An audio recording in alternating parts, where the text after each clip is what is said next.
"Do not sell that car," the gray-haired expert suddenly shouted, his voice echoing through the packed auction hall. Every conversation stopped. Every camera turned. Every bidder froze.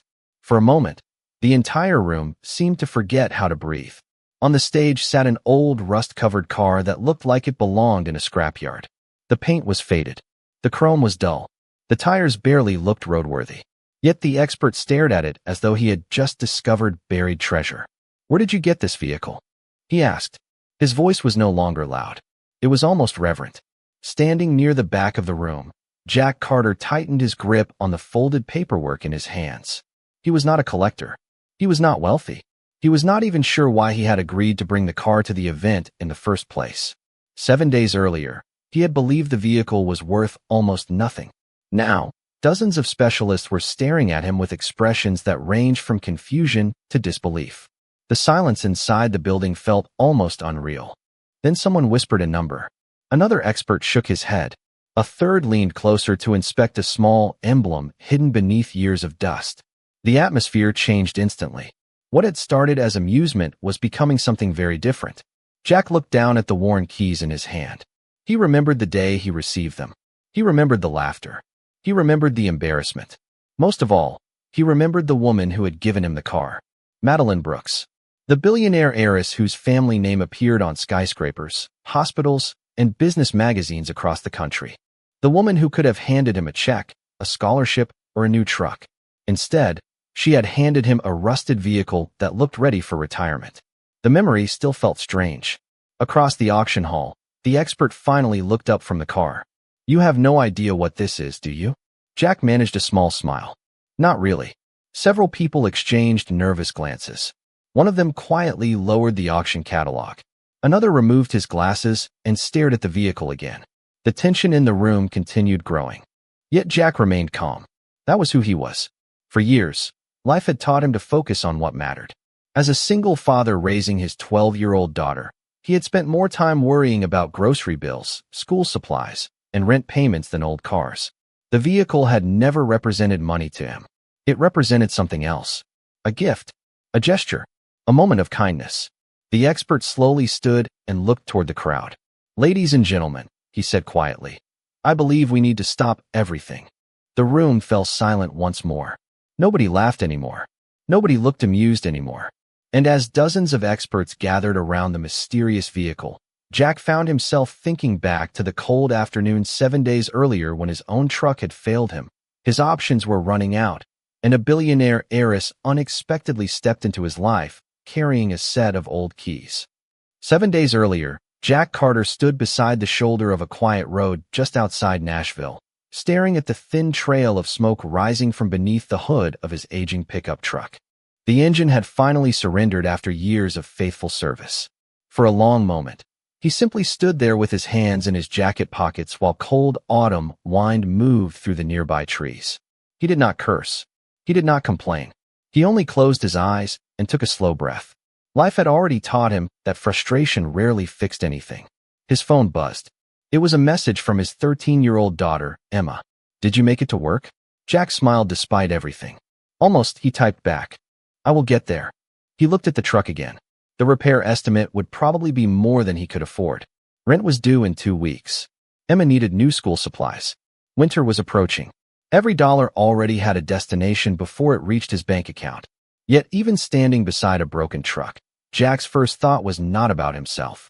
It was about making sure Emma never felt the weight he carried every day. By the time a tow truck arrived, he was already calculating overtime hours in his head. The mechanic delivered the news later that afternoon. "I am going to be honest with you," the older man said. "You could repair it, but financially it does not make much sense." Jack nodded. "That bad? That bad?" The number written on the estimate sheet seemed almost unreal. Jack thanked him anyway. As he walked home beneath gray skies, he thought about all the miles that truck had traveled. It had carried groceries, furniture, school projects, and memories. Now it sat motionless behind a repair shop fence. That evening, Emma noticed the concern he tried to hide. "The truck is gone, right?" she asked quietly during dinner. Jack looked up from his plate. "For now. Are we going to be okay?" The question lingered between them. He smiled gently. "We always are." Emma nodded, trusting him completely. That trust meant everything. After she went to bed, Jack sat alone at the kitchen table reviewing bills. The apartment was silent except for the ticking clock on the wall. Numbers filled the pages in front of him. None of them offered easy answers. Yet even then, something unusual happened. Instead of feeling defeated, he found himself remembering a lesson his late wife once repeated whenever life became difficult. Sometimes the door you want closes because a better one is trying to open. Jack stared at the words written on an old note she had left years earlier. He smiled sadly. "I hope you are right," he whispered. The next morning, he began walking to work. The distance was nearly 4 miles each way. Most people would have seen inconvenience. Jack saw exercise. Most people would have seen bad luck. Jack saw another challenge to overcome. What he did not know was that somewhere across the city, a billionaire heiress was preparing a decision that would unexpectedly intersect with his life. And within a few days, a forgotten vehicle covered in rust would begin a chain of events that neither of them could have imagined. Across Nashville, Madeline Brooks sat alone in a private conference room on the top floor of Brooks Holdings headquarters. Through the floor-to-ceiling windows, the city stretched toward the horizon beneath a pale autumn sky. Financial reports covered the polished table. Market analysts waited for decisions. Attorneys reviewed contracts worth millions of dollars. Yet Madeline's attention rested on something entirely different. Near the corner of the room sat a faded photograph taken nearly 20 years earlier. It showed her grandfather standing proudly beside a weathered automobile. Most people would have ignored the picture. Madeline never did. Her grandfather had built the Brooks family fortune from almost nothing. Long before private jets and luxury towers, there had been hard work, sacrifice, and a stubborn belief that character mattered more than status. Growing up, she heard the same lesson repeatedly. Money reveals people, her grandfather used to say. It does not create them. After his passing, Madeline inherited more than wealth. She inherited responsibility. Over the years, she watched people change whenever they believed an opportunity might benefit them financially. Smiles appeared quickly. Gratitude appeared slowly. Genuine character became surprisingly difficult to find. One afternoon, while reviewing several charitable initiatives, Madeline proposed an unusual idea. Instead of giving away money directly, she wanted to identify people whose actions demonstrated humility, perseverance, and gratitude. Her advisors were skeptical. "How exactly do you measure that?" one executive asked. Madeline smiled faintly. "You watch." During the following months, several small opportunities were quietly arranged throughout the city. Some involved scholarships. Others involved donated equipment, temporary jobs, or practical assistance. The results fascinated her. Many recipients immediately focused on what they wished they had received instead. Others complained. A few demanded more. Genuine appreciation was rare. Then a report landed on her desk. It was brief. A local community coordinator described a single father named Jack Carter. The report mentioned long work hours, a teenage daughter, and a reputation for helping neighbors despite his own struggles. There were no dramatic headlines. No heroic stories. Just consistent kindness. Madeline found herself curious. A week later, she attended a small community event without publicity. From a distance, she observed Jack speaking with volunteers while helping set up folding tables. His clothes were ordinary. His truck, at least at that time, was still running. Nothing about him suggested extraordinary success. Yet people trusted him. Children smiled when he entered a room. Elderly neighbors greeted him by name. Most importantly, he never seemed aware that anyone was watching. That evening, Madeline learned about the truck breaking down. She also learned something else. Jack had spent part of his final paycheck helping a neighbor repair a damaged wheelchair ramp. The information lingered in her thoughts. Several days later, she walked alone through a private storage facility owned by her family. Dust floated through narrow beams of sunlight. Rows of forgotten vehicles rested beneath protective covers. Most represented valuable pieces of automotive history. One in particular captured her attention. Hidden beneath years of dust sat an aging vehicle that looked completely unremarkable. The paint was tired. Rust marked several panels. Most visitors would have dismissed it immediately. Madeline smiled as she brushed dust from the hood. Unlike everyone else, she knew exactly what it was. And as she stood quietly inside the warehouse, she made a decision that would soon leave an entire room of experts speechless. 3 days after his truck broke down, Jack Carter arrived at the community center on foot for a weekend volunteer event. The autumn air felt colder than usual, and the long walk had left dust on his boots. Still, he smiled as he carried folding chairs across the parking lot. Children were arriving with their parents. Volunteers organized tables. Neighbors greeted one another beneath strings of simple decorative lights. It was the kind of gathering that rarely attracted headlines, but somehow mattered more than most people realized. Jack had just finished helping unload supplies when an unfamiliar black sedan pulled into the parking lot. Conversations slowed. Heads turned. The vehicle looked expensive enough to buy several houses. A few moments later, Madeline Brooks stepped out. Even people who had never met her recognized the name immediately. She wore a white tailored coat and carried herself with quiet confidence. Several organizers hurried forward to greet her. Jack remained where he was, assuming she was there to support the event.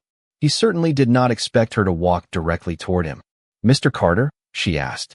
Jack set down the box he was carrying. "That is me." Madeline smiled. "I have something for you." Nearby volunteers exchanged curious glances. Jack looked confused. "For me?" "Yes." She held out a small set of keys. For a second, he thought she was joking. Then he noticed an old vehicle parked near the edge of the lot. The car looked as though it had not received attention in years. Rust covered portions of the body. The paint was faded almost beyond recognition. One headlight appeared newer than the other. It looked completely out of place beside the luxury sedan. Silence spread through the group. Then someone laughed. Another person shook his head. "That thing barely looks drivable," a man whispered. Jack stared at the vehicle. He did not know what to say. Madeline extended the keys again. "It is yours." More whispers followed. Some people looked amused. Others looked embarrassed on his behalf. One volunteer quietly muttered that a billionaire could have done better than that. Jack heard the comments. So did Madeline. Yet neither responded. For several seconds, the old car sat quietly beneath the afternoon sunlight, while everyone waited to see how Jack would react. He slowly accepted the keys. Then he looked at Madeline. "Thank you." The parking lot became strangely quiet. A few people seemed surprised by his answer. There was no complaint in his voice. No disappointment. No sarcasm. Just gratitude. Madeline studied his expression carefully. "You are welcome," she replied. Jack walked toward the vehicle and opened the driver's door. The interior smelled old, but clean.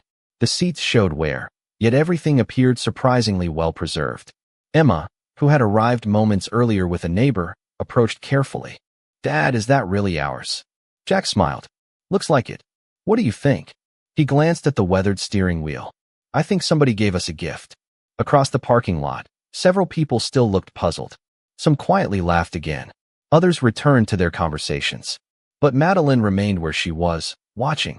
Because while everyone else focused on the condition of the car, she was paying attention to something far more valuable: character. And for the first time since making her unusual decision, she allowed herself a small smile. The following morning, Jack woke before sunrise and stepped outside with a bucket of warm water, a sponge, and a determination that surprised even him. The old vehicle sat quietly beside the apartment building, its faded paint reflecting the first hints of morning light. Most people saw rust. Most people saw age. Most people saw something to replace. Jack saw a gift. He rolled up his sleeves and began cleaning years of dust and grime from the surface. Emma appeared in the doorway carrying 2 cups of coffee and hot chocolate. "You really like this car, do not you?" she asked with a smile. Jack laughed softly. "I like what it represents." "What does it represent?" He paused while rinsing the sponge. "Kindness." Emma nodded thoughtfully. Together they spent the next several hours cleaning every visible inch. Neighbors occasionally stopped to watch. Some offered encouragement. Others seemed amused. One man across the street shook his head and chuckled. "You are putting more effort into that thing than it deserves." Jack simply smiled. "Maybe." Yet he continued working. By noon, portions of the original paint began to emerge beneath the dirt. Small chrome details appeared unexpectedly well preserved. Even Emma noticed the difference. "It looks better already." "A lot of things do when somebody takes the time to care," Jack replied. Later that afternoon, after finishing his shift at work, he drove the vehicle carefully through town. To his surprise, the engine felt smoother than expected. The steering responded well. The brakes worked perfectly. The car felt old, certainly, but not neglected. In fact, it felt unusually solid. At a stoplight, An elderly man in a nearby vehicle lowered his window and stared for several seconds. "Where did you find that?" he asked. Jack shrugged. "A gift." The man raised his eyebrows, but said nothing further before driving away. Similar reactions followed throughout the week. People who knew automobiles seemed oddly interested. Most asked questions. Some stared. One mechanic walked around the vehicle twice before scratching his head. "That is strange," he muttered. "What?" Jack asked. The mechanic pointed toward a small detail near the front fender. Probably nothing. But his expression suggested otherwise. That evening, after returning home, Jack decided to inspect the interior more carefully. He vacuumed beneath the seats and cleaned forgotten compartments. While reaching into a narrow storage space near the dashboard, his fingers touched something unexpected. It felt like a folded envelope. Curious, he carefully pulled it free. The paper looked old. Very old. Dust covered the edges. Emma sat beside him as he opened it. Inside was a faded photograph showing the same vehicle decades earlier. Standing beside it was an older man Jack did not recognize. On the back, written in neat handwriting, was a simple message. Character always travels farther than money. Jack stared at the words for a long moment. They felt strangely familiar. Across town, in her office overlooking the city skyline, Madeline Brooks received an update from a trusted assistant. "He kept the car," the assistant said. Madeline smiled. "I know. He is cleaning it. Taking care of it." Her smile widened slightly. "I thought he would." Neither of them mentioned the vehicle's true history. Not yet, because the test had never been about the car itself. And as the days passed, Madeline became increasingly certain that she had chosen exactly the right person. The next 2 days brought more questions than answers. Jack Carter continued driving the old vehicle to work, to the grocery store, and to Emma's school activities. Everywhere he went, people seemed unusually interested in the car. Most could not explain why. They simply stared a little longer than expected. One afternoon, while filling the gas tank, an older gentleman approached slowly and circled the vehicle without speaking. Finally, he stopped near the front fender and looked directly at Jack. "You know what you have?" he asked. Jack smiled. "An old car that gets me to work." The man chuckled softly. "Maybe." Then he walked away without another word. The encounter stayed with Jack for the rest of the day. That evening, he parked outside the apartment and studied the vehicle more carefully than ever before. The faded paint still showed signs of age, but certain details now seemed unusual. The craftsmanship around the dashboard looked exceptionally precise. Several metal components appeared hand-finished rather than mass-produced. Even the emblem near the grille looked unfamiliar. Emma noticed him staring. "You are doing it again." "Doing what?" "Looking at the car like it is hiding something." Jack laughed. "Maybe it is." The following morning, curiosity finally won. During his lunch break, he visited a small automotive library attached to a local transportation museum. The volunteer working there listened politely while Jack showed several photographs he had taken. The man's expression changed almost immediately. "Where did you find this?" he asked. Jack had heard that question before. "It was given to me." The volunteer enlarged one image and leaned closer. "That marking should not be there." "Why?" "Because only a handful of vehicles ever carried that version." Jack felt his pulse quicken slightly. "What version?" The volunteer hesitated. "I'm not an expert. But if I am seeing this correctly, somebody who knows classic automobiles would be very interested." He scribbled the name of a regional collector event scheduled for the upcoming weekend. "Take it there." Jack accepted the note. "You really think it matters?" The volunteer smiled. "I think somebody spent a great deal of effort making sure this vehicle survived." Across town, Madeline Brooks sat inside her office reviewing quarterly reports when her assistant entered quietly. The invitation reached him. Madeline looked up. "And he plans to attend." For several seconds, she said nothing. Then she walked toward the window overlooking Nashville. The city shimmered beneath the afternoon sun. "Good," she said softly. Her assistant studied her expression. "You already knew this would happen, did not you?" Madeline smiled faintly. "I knew curiosity would eventually find him." Meanwhile, Jack returned home carrying the invitation. Emma read it twice before looking up excitedly. "A collector showcase?" "Apparently." "Are we going?" Jack glanced toward the old vehicle parked outside. He remembered the photograph. He remembered the message written on the back. Character always travels farther than money. For reasons he could not explain, the words suddenly felt connected to everything happening around him. "Yes," he said finally. I think we are.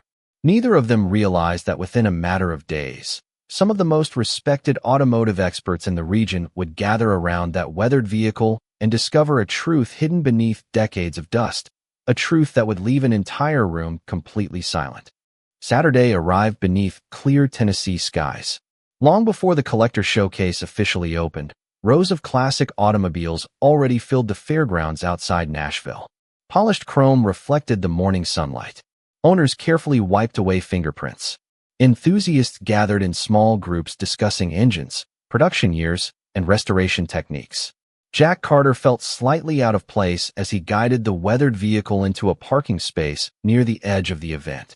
Compared to the immaculate cars surrounding him, his looked almost forgotten by time.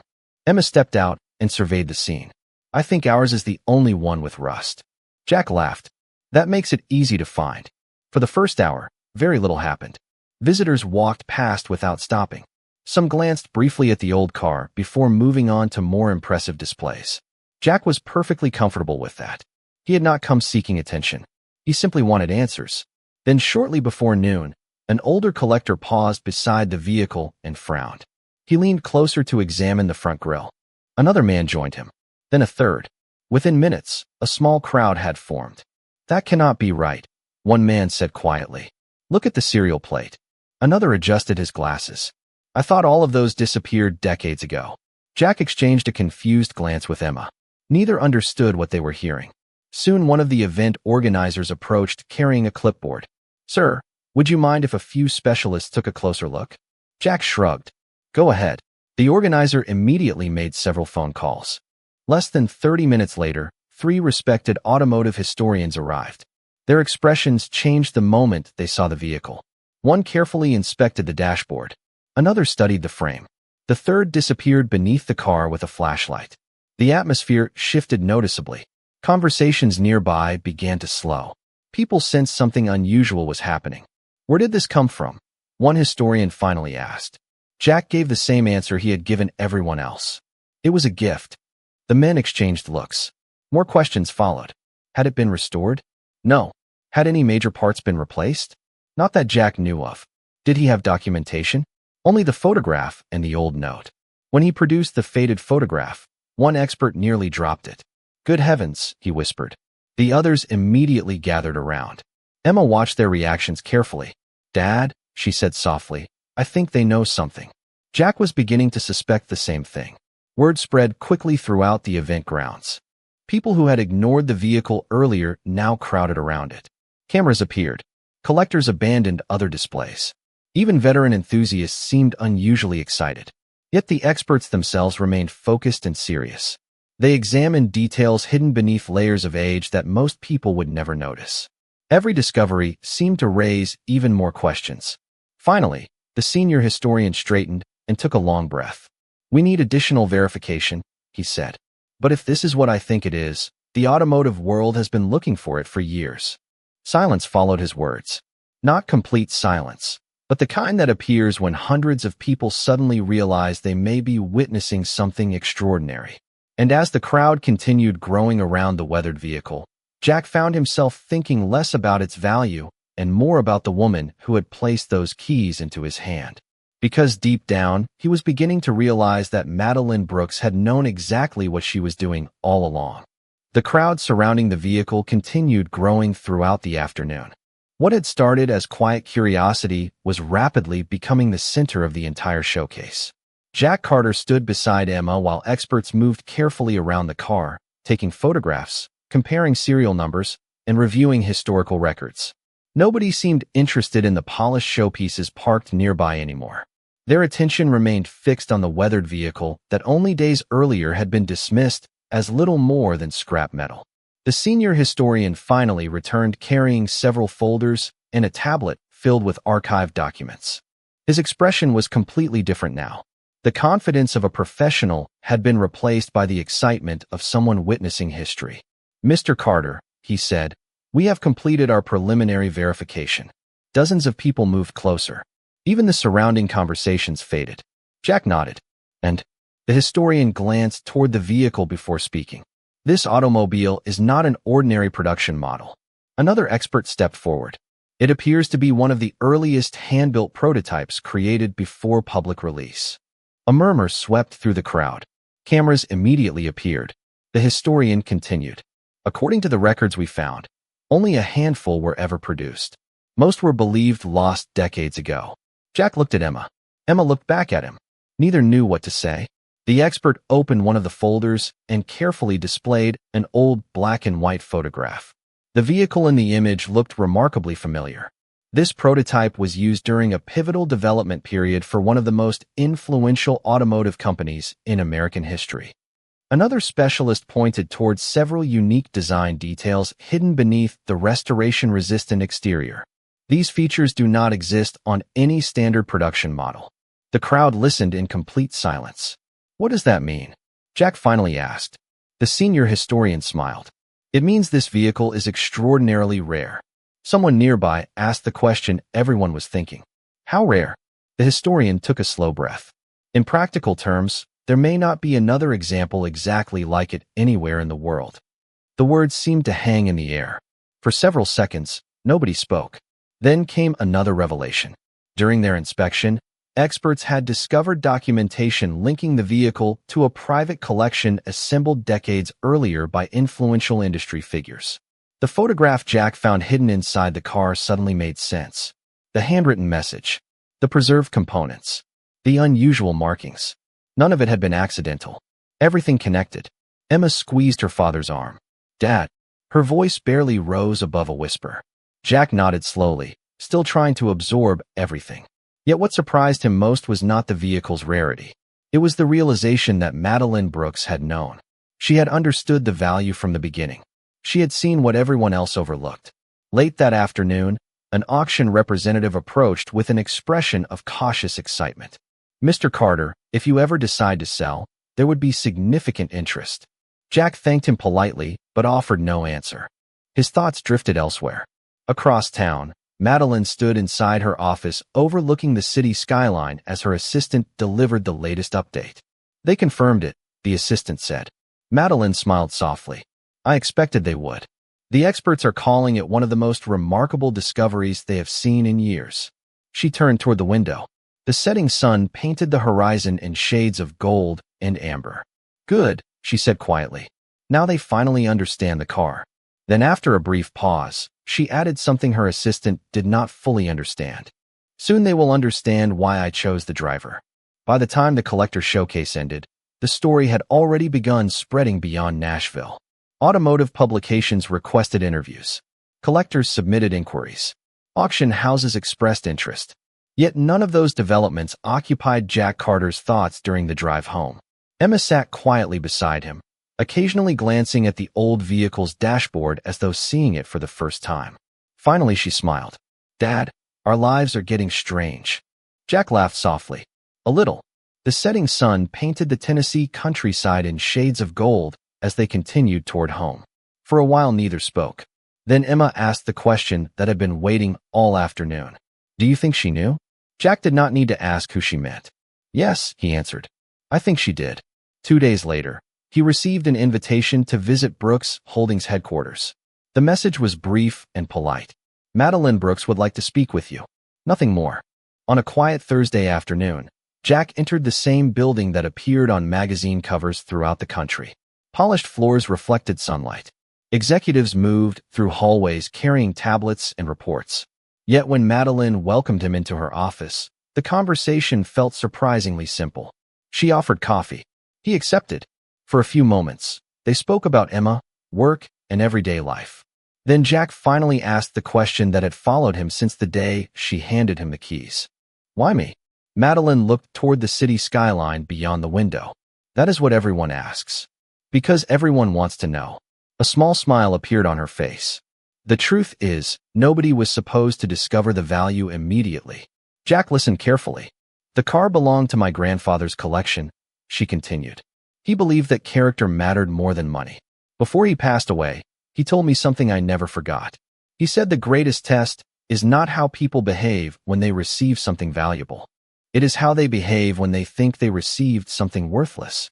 Silence settled between them. Jack remembered the laughter in the parking lot. He remembered the comments. He remembered accepting the keys anyway. Madeline continued. Most people would have complained. Some would have sold it immediately. Others would have demanded something better. She looked directly at him. You said thank you. Jack lowered his eyes briefly. Because it was still a gift. The room became very quiet. Not awkward quiet. Meaningful quiet. The kind that appears when a simple truth leaves nothing else to say. Madeline smiled. Exactly. Weeks later, the vehicle remained with Jack. Despite generous offers, he never sold it. The experts eventually completed their evaluations. The car's significance was confirmed. Its value astonished everyone who heard the number. Yet somehow that became the least important part of the story. What people remembered was something else. They remembered the father who showed gratitude before he knew the gift was valuable. They remembered the heiress who chose character over appearances. And they remembered the lesson hidden beneath years of rust. On a cool autumn evening, Jack stood outside his apartment watching Emma laugh with friends nearby. The old vehicle rested quietly beneath the fading sunlight. For a moment, he thought about how quickly life could change. Then he smiled. Because in the end, the greatest gift had never been the car. It had been the reminder that dignity, gratitude, and kindness still mattered. And when that truth finally became clear, even the experts had nothing left to say.